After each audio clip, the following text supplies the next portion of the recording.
안녕하세요. 돈 버는 기술 알려드리는 마브사키입니다. 우선 여러분 미리 메리 크리스마스입니다. 기념으로 제가 산타 모자 대신에 루돌프의 친구의 펭귄 모자를 썼어요. 엊그제가 1월인 것 같은데 벌써 12월 연말이 와버렸네요. 여러분들은 혹시 올해 목표하셨던 성과들 잘 이루셨나요? 제가 한 해를 마무리하면서 돌아보는 2024년 다사다난했던 한 해였던 것 같은데 사건 사고 이슈를 핵심적으로 요약을 했습니다. 진짜 다이나믹 코리아일 정도로 올해 너무 여러 가지 일들이 많았고 재밌는 일도 많고 앞으로 다가올 변화에 대해서 거대한 쓰나미가 오는 것 같은 이런 느낌도 드는 것 같습니다. 쿠팡이나 네이버 같은 치열한 경쟁을 벌이는 동안에 중국발 알리와 테무의 공습이 또 시장에 거대한 파장을 몰고 왔었는데요. 정산 문제로 논란이 되었던 티몬 UMF 이런 것들은 역사적으로 기록될 만한 폰지 사기였죠. 이런 내용들을 제가 한 번씩 짚어드리고 또 2025년이 되기 전에 한번 쭉 훑고 그럼 우리는 어떻게 대비를 해야 되는가,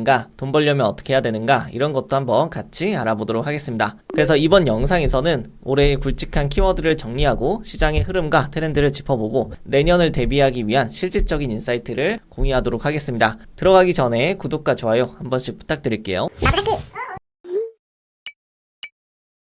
올해 가장 큰 이슈 중에 하나를 꼽으라면 알리테무가 아닐까 싶습니다. 이 알리랑 테무가 우리나라에 들어오면서 초저가 물량 공세를 통해 거의 모든 이커머스 플랫폼이 망할 것이다 이런 뉴스 기사가 쏟아졌었는데요. 최근에 보면은 이런 뉴스 기사들이 나옵니다. 기세 꺾인 알리테무 2개월 연속 매출 감소, 쿠팡 오히려 매출 31조 올랐고요. 알리나 테무가 초저가 공습이 안 통하네 이런 글들이 이제 많이 있었습니다. 그러니까 우리나라는 이제 사실 그 외래종이 살아남기에는 좀 쉽지 않은 나라인 것 같습니다. 이게 동물에만 국한된 게 아니라 플랫폼조차도 지금 증명이 된 거죠. 오히려 네이버랑 쿠팡의 매출이 지금 역대급으로 엄청 호조를 띄고 있는데 알리나 테무는 여러 가지 이슈들이 지금 발생을 하고 있어요. 생각보다 벌써 이렇게 나온다는 게 좀 참 신기한데 테무가 최근에 주가가 28%가 폭락을 했어요. 그러면서 초저가 한계 봉착 이런 뉴스 기사가 떴거든요. 이게 왜 그러냐면 이제 미국에서 중국을 계속 때리거든요. 그래서 원래 해외 직구를 하면은 면세가 되는 부분이 있었는데 그런 것들을 굉장히 규정을 꼼꼼하게 봐가지고 면세 구멍들을 다 차단시키고 여차하면 가격 다 올려버리겠다 이런 협박까지 하고 있기 때문에 가격이 이제 최소 20% 오를 수도 있다 이런 뉴스 기사가 뜨고 유럽 연합에서도 계속 이 중국발 어떤 이커머스의 공습들을 다 막아내고 있습니다. 그래서 테무가 디지털 서비스법 위반을 했다. 그리고 불법 제품 판매 혐의도 위반이다. 이런 얘기가 있고 면세 규정 강화 예정이 되어 있고 우리나라도 알리테무가 개인정보 수집을 너무 많이 무분별하게 하고 있다 해서 경찰에 고발하는 이런 사건까지도 있습니다. 그래서 이게 앞으로 매출이 쉽지 않겠구나 해서 주가가 폭락을 한 상태고 사실 중국에서는 알리바바보다 지금 테무가 훨씬 더 성장을 엄청나게 한 건데 지금 중국 시장에서의 문제가 뭐냐면 엄청나게 제품을 많이 만들어 놨단 말이에요. 과잉 생산을 해버렸는데 이 과잉 생산을 떠받들어줄 내수 시장 자체가 지금 죽었습니다. 중국의 경기가 많이 안 좋기 때문에. 그럼 이거를 세계적으로 뻗어나가야 되는데 문제는 뭐예요? 이제 트럼프가 당선이 됐죠. 그러니까 이제 미국에서는 이 수요를 안 받아줄 거란 말이에요. 이 초저가 공세를. 그러면서 슬금슬금 우리나라나 다른 나라들도 너무 저가의 제품들이 우리나라에 들어왔을 때 많은 기업들이 다 도산할 확률이 있습니다. 그래서 이런 것들을 최대한 필사적으로 막지 않을까 정부 차원에서 그런 생각을 해봅니다. 그래서 우리가 생각한 것만큼 사실 엄청난 후폭풍이 있진 않았다 이렇게 알아주시면 좋을 것 같고요. 이건 이미 실제로 알리나 테무에서 제품을 좀 사보신 분들은 많이 느끼죠. 아무리 그래도 쿠팡에서 사는 게 더 빠르고 편리하고 반품도 쉽기 때문에 멤버십을 유지하고 있는 그런 현상을 주변에서 많이 보시게 될 겁니다. 그리고 두 번째는 티몬 위메프에서 정산 지연 사태가 있었죠. 엄청나게 이제 많은 이슈가 됐었는데 참 피해를 본 그 기업들이 되게 많아요. 여기가 정말 무책임하고 정신이 나간 그런 기업이에요. 그러면 여기서 왜 이렇게 정산이 지연돼가지고 거의 회사가 지금 거의 공중분해 됐죠. 이 돈을 못 줘가지고. 근데 플랫폼이 돈을 벌었으면 벌었지 정산금을 셀러들한테 못 줄 이유가 없는데 이걸 못 주면서 거의 파산을 하게 됐단 말이에요. 이런 걸 폰지 사기라고 합니다. 근데 이게 어떤 식으로 이루어졌냐면 이 티몬 UMF를 합쳐서 티맵프라고 하거든요. 이 티맵프의 모기업이 큐텐인데 큐텐에서 상장하겠다는 생각을 갖고 무엇을 했냐면 매출이 필요하니까 매출을 뻥튀기해서 올릴 생각을 한 거예요. 어떻게 했냐? 10만원짜리 상품권을 8만원에 할인해서 판매를 하는 거예요. 그러니까 10%에서 20%까지 할인을 하니까 사람들이 엄청나게 구매를 많이 하겠죠. 그러면 단기적으로 매출이 상승을 하게 되는 거고, 이 단기 매출 상승한 게 이 회사의 매출이 찍힙니다. 하지만 영업이익은 낮아지니까 당장 셀러들한테 정산을 해줄 수가 없는 거예요. 그래서 결제금은 2달 후에 정산을 해주기 시작을 합니다. 한 달, 2달 이 사이에 최대한 현금 유동성을 확보를 하려고 한 건데, 문제는 이런 식으로 돌려막기를 계속하다가 현금 유동성이 어느 순간 부족하니까 더 할인을 하게 된 거예요. 그렇게 매출은 늘어나지만 잉여 현금이 없다가 결국 정산을 못 해주면서 나 몰라라 하고 빵 하고 터진 게 TMF 사태입니다. 여기 Q10에서는 나스닥 상장만 하면 모두 다 해결될 거라고 생각을 했던 것 같아요. 하지만 그게 지연이 되면서 결국 현금 유동성이 바닥이 나면서 이런 사태가 발생을 했습니다. 이게 지금 터진 지가 꽤 됐는데도 최신 기사 보시면은 여행 상품은 아직도 그 조정을 못하고 있어서 정부에서 끼어들어가지고 지금 조정을 해주고 있습니다. 참 엄청난 우리나라의 역사적으로 기록될 만한 사건 중에 하나가 아닌가 싶습니다. 피해를 보신 분들은 하루빨리 좀 조속히 해결되기를 바라겠습니다. 그리고 세 번째로는 유튜브 쇼핑 스토어가 있는데, 이건 제가 컨퍼런스에 가서 느낀 게 뭐냐면, 이거 진짜 내년도에 엄청나게 많은 변화가 일어나겠구나 라고 생각했던 것 중에 하나입니다. 유튜브 쇼핑 스토어는 지금 한국에서 거의 최초로 런칭을 했고, 이게 여러분 정말 혁신적이에요. 최신 기사에 이런 게 있어요. 카페24에서 293만 크리에이터 1분 요리 뚝딱이형 이 유튜버의 유튜브 쇼핑 전용 스토어를 구축을 지원을 해서 만들어줬답니다. 그래서 이분의 영상을 보시면 하단에 제품 보기가 떠요. 그래서 이걸 누르면은 이런 식으로 아래 제품이 뜨거든요. 이 댓글이 나오는 란에서. 근데 이걸 제가 누르잖아요. 그러면은 바로 회원가입 필요 없이 구매가 가능한 창이 바로 떠버립니다. 엄청나죠? 제가 옛날에 회의적으로 봤을 때는 카페24로 쇼핑몰을 만들더라도 이 쇼핑몰에 어차피 회원가입을 해야 되는 거 아니냐. 예를 들어서 뚝딱이 형이라는 그 홈페이지를 만들어도 거기에 회원가입을 해야 되니까 사람들이 굉장히 귀찮아할 것이다.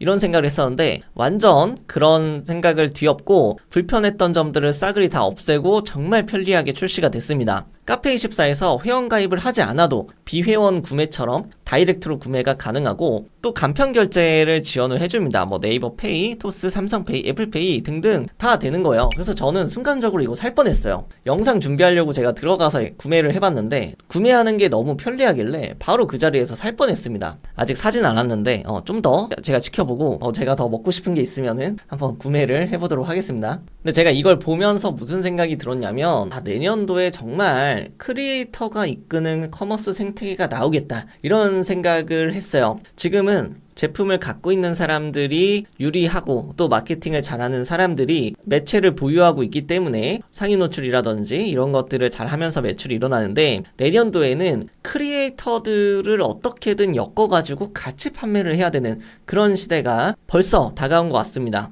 이게 유튜브 쇼핑을 실제 만들 때 나오는 화면인데요. 그동안에는 자체 채널이 없었기 때문에 스마트 스토어 같은 채널을 만들었었단 말이에요. 그러니까 내가 유튜브 보다가 스마트 스토어로 트래픽을 뺏기는 건데, 이제 유튜브의 트래픽은 유튜브가 자체적으로 가져갈 수 있게끔 된 거예요. 이렇게 되면 무엇이 좋냐면, 영상을 계속 만들면은 커머스든 뭐든 돈을 붙일 수 있는 것들이 늘어나니까 보상체제가 늘어나는 거고, 이 보상체계가 있으니까 크리에이터의 지속 가능성이 올라가는 거예요. 그럼 나는 이제 콘텐츠만 잘 만들면 광고 수익도 받을 수 있고, 제품 팔아서 얻는 커머스 수익도 있고, 남의 거 홍보해 줄 수도 있거든요. 쿠팡 파트너스에 있는 거. 그런 걸 통해서 수익을 계속 얻을 수 있구나. 그럼 내가 최소한 크리에이터를 했을 때 손해보진 않겠구나, 이런 생각을 또 할 수가 있는 겁니다. 네이버로 따지면 블로그 글을 쓰는데 돈을 준다고 해야 될까요? 아니면 지식인의 답변을 해주고 있는데 돈이 들어온다, 뭐 이런 개념으로 보시면 되겠습니다. 제가 예측을 좀 하자면은 푸드나 헬스, 전자제품이 지금 강세인데 추후에 유튜브에서 또 라이브 쇼핑 같은 것도 띄우려고 하는 것 같거든요. 그러면은 지금 인스타에서는 공동구매라는 게 있잖아요. 이 공동구매 시장을 가져올 걸로 예상을 합니다. 그리고 또 하나, 지식 콘텐츠를 판매하는 분들조차도 유튜브에서 이제 수익성을 더 극대화할 수 있을 거라고 생각을 합니다. 왜냐면 저와 같이 뭐 강의나 컨설팅 혹은 전자책을 판매하는 분들 같은 경우에는 판매할 수 있는 채널이 없어서 자체 쇼핑몰을 만드는 경우들이 많았거든요. 자체 홈페이지를 만들거나 쇼핑몰을 만드는 경우가 많았는데, 그게 뭐 개발도 들어가고 시간도 들어가고 굉장히 번거롭지 않습니까? 그런 분들이 지금 쇼핑몰을 만들어주는 형태가 나왔으니까 여기서도 전자책이나 강의를 팔 수 있지 않을까 않을까 그런 생각을 한번 해보고요. 모든 카테고리 확장 가능성이 지금 열려있다는 게 기회라고 생각을 합니다. 그래서 내년도의 키워드 중에 하나는 크리에이터라고 생각을 합니다. 뭐 네이버든 인스타든 유튜브든 다 지금 콘텐츠를 만들 수 있는 사람을 압도적으로 밀어주고 있는 상황이기 때문에 이런 변화의 흐름에 맞춰서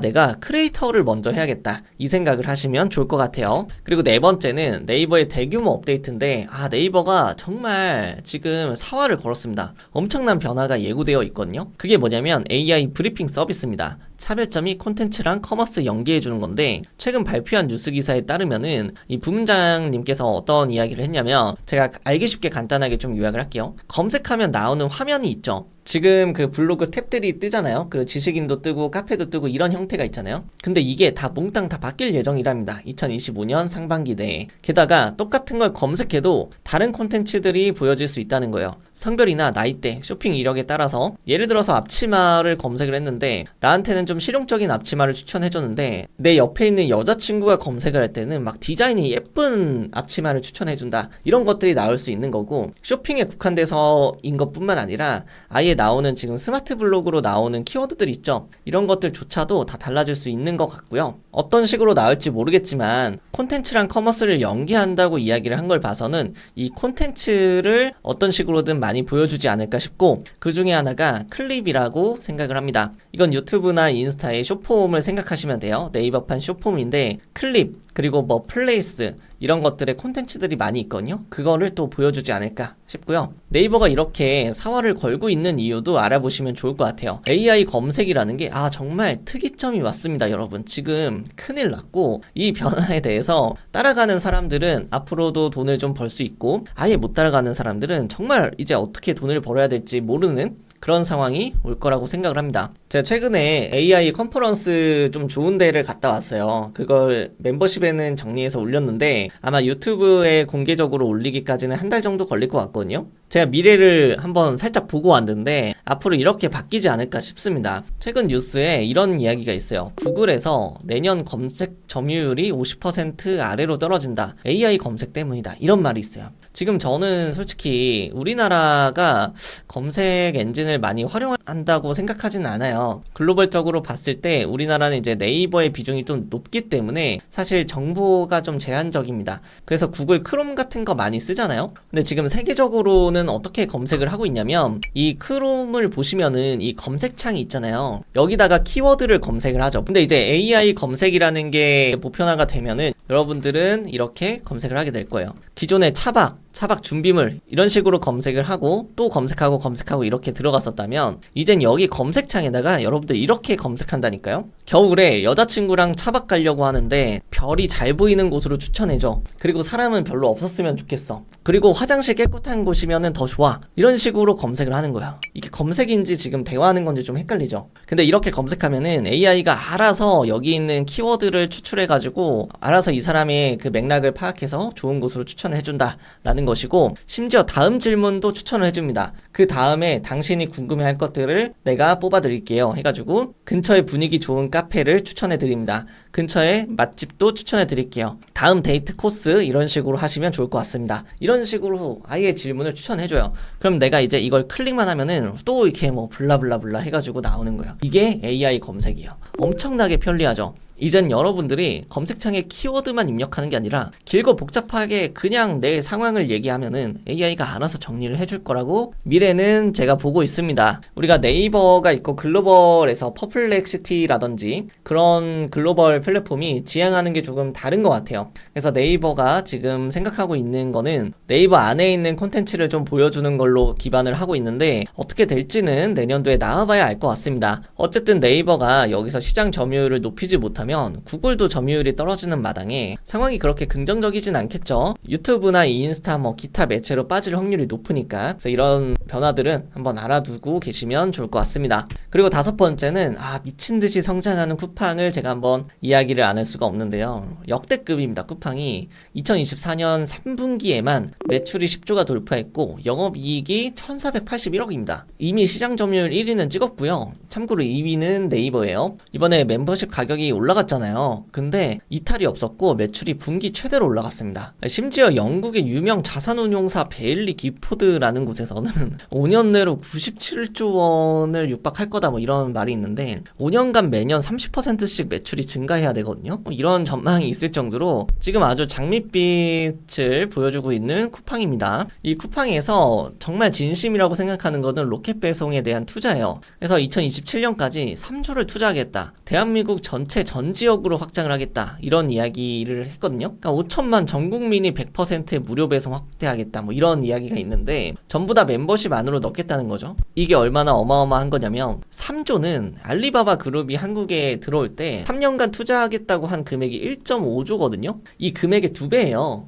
엄청난 거죠. 이 스타트업이 이야기할 만한 건 아닌데 이제 거의 스타트업이 아니라 정말 엄청난 기업이 돼버렸기 때문에 우리가 인정을 해야 될 것 같고요. 이게 대한민국에 영향을 끼치는 게 어마어마합니다. 왜냐면은 일자리 창출 효과가 엄청난 걸로 제가 알고 있고 계속 투자하면서 허브를 구축을 합니다. 이 물류센터들을 막 이런데 이제 구축을 하는 거예요. 그러면서 일자리를 계속 창출하는 거죠. 제가 알기로는 이게 공정위에서 순위 조작 이슈가 좀 있어가지고 과징금을 1628억이 나왔었는데 우리 못 내겠다. 뭐 그러면은 물류 허브센터 안 짓겠다. 막 이런 이야기를 했었는데 그냥 과징금을 낸 것 같아요. 내고 공정위랑 다시 손을 잡고 기가 막히게 다시 영세 소상공인 살리는 마케팅을 들어갔습니다. 그러니까 이게 뭐 이제 매출이나 영업이익도 잘 나오기도 하고 여기서 한 수 접고 들어가서 손 잡고 다시 마케팅하는 게 이득이라고 판단을 한 것 같아요. 쿠팡이 엄청나게 성장을 하면서 이제 셀러들이 외면을 하기도 쉽지 않아졌는데 수수료라든지 반품이라든지 셀러들한테 좋지 않은 논란들은 있긴 합니다만 어쨌든 우리가 유연하게 이 변화에 대해서 대응을 해야 된다는 거. 내가 앞으로 셀러가 돼서 물건을 판매한다고 했을 때는 쿠팡과 같이 해가지고 매출을 일으킬 건지 아니면 나만의 브랜드를 구축할 것인지 이게 점점 더 뚜렷해질 거라고 생각을 합니다. 그리고 이제 마지막은 마구사키가 올해 구독자가 10만 명을 달성을 했습니다. 감사합니다. 여러분들의 이제 성원 덕분에 이제 순식간에 좀 구독자가 많이 늘었고요. 더 좋은 정보 제가 알려드리면서 멤버십 런칭했다는 뉴스도 한번 전해드리고자 합니다. 이거는 이제 사업자나 이제 전업자 그리고 매출을 좀 일으켜야 되는 지금 사업을 하고 계신 분들은 거의 멤버십을 들으시면은 엄청난 인사이트를 받아가실 수 있을 거고 제가 거의 한 7, 8년간 조사한 자료들을 하나씩 다 풀고 있어요. 어떤 분께서 저한테 이런 얘기를 했어요. 자기가 500만원짜리 그 초고수 강의를 들었는데 거기에 있는 기법이 여기에 있으면 어떡하냐 이런 이야기도 했거든요. 정말 다 푸시는군요. 이런 카톡을 많이 받습니다. 언제 한번 제가 멤버십에 있는 영상을 한번 맛보기로 풀어드리도록 하겠습니다. 그래서 내가 이제 매출을 내고 싶다라고 한다면 꼭 구독을 하셨으면 좋겠고요. 제가 준비한 2024년 이커머스에 대한 핵심 이슈는 여기서 마무리하도록 하겠습니다. 그리고 내년을 준비하기 위한 인사이트도 곧 준비해서 유튜브에 올라갈 테니 놓치지 말고 봐주세요. 자, 그럼 오늘 영상 여기서 마무리하도록 하고 다음 영상에서 뵙도록 하겠습니다. 감사합니다.